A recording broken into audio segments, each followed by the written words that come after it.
In this slide, we're going to introduce the Euler's identity. This is the Euler's identity over here, and it is particularly important because or at least 1, 2, 3, 4, 5 of the most important numbers in our number system is represented here in this very short equation.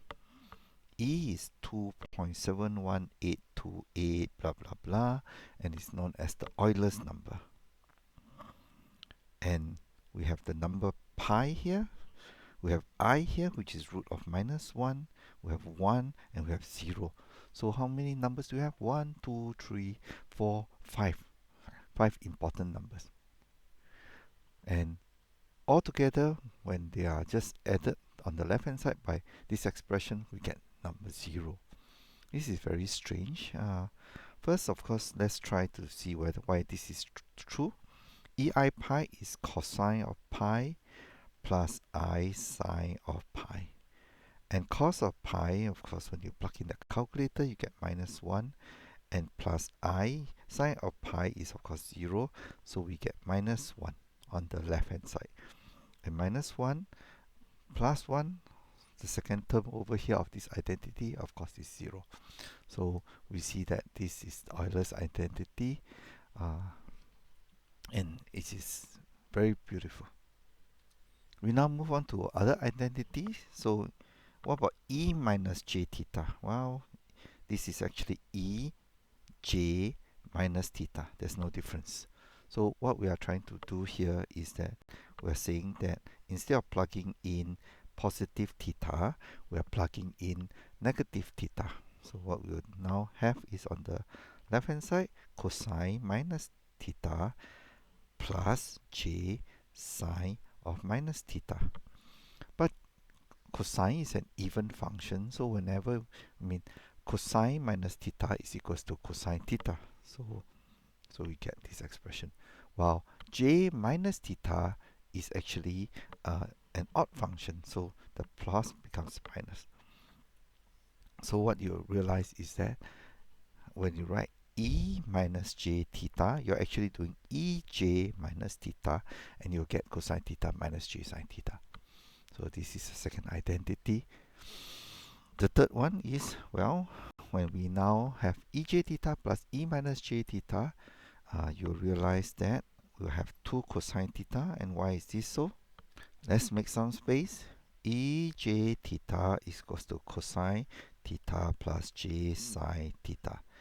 E minus j theta equals to cosine theta minus j sine theta. So when you add them together, the cosine term becomes 2 cosine theta, and the imaginary term is 0. So this is why we get this expression here, 2 cosine theta. When you do Ej theta minus E minus j theta, you'll realize that the real part cancels, and then you have 2 j sine theta. So these are all the identities you can derive once you remember what is Ej theta and E minus j theta. What about if you, so you realize that we are always playing with Ej theta or E minus j theta. What happens when you put a number, a real number in front? So you basically just treat this real number and put it outside the bracket. You replace Ej theta with this expression that we remember is the definition of E minus j theta, and then you expand it out. Well, when you expand it out, you realize that, hey, with respect to z, it is actually the complex conjugate of z. Okay, so let's see what we are talking about here. If z is equals to a plus jb and equals to, let's say, r Ej theta, then what is z bar? Z bar is E minus jb is equals to r E minus j theta. So in fact, when you see it as a graph, if this is z, this will be theta.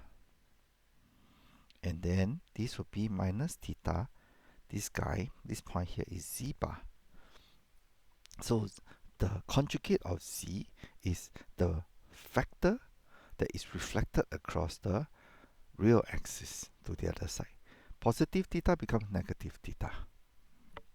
And we can see it also in this form as well. So the positive theta becomes a negative theta. Alright, and the last one, you can work it out by yourself.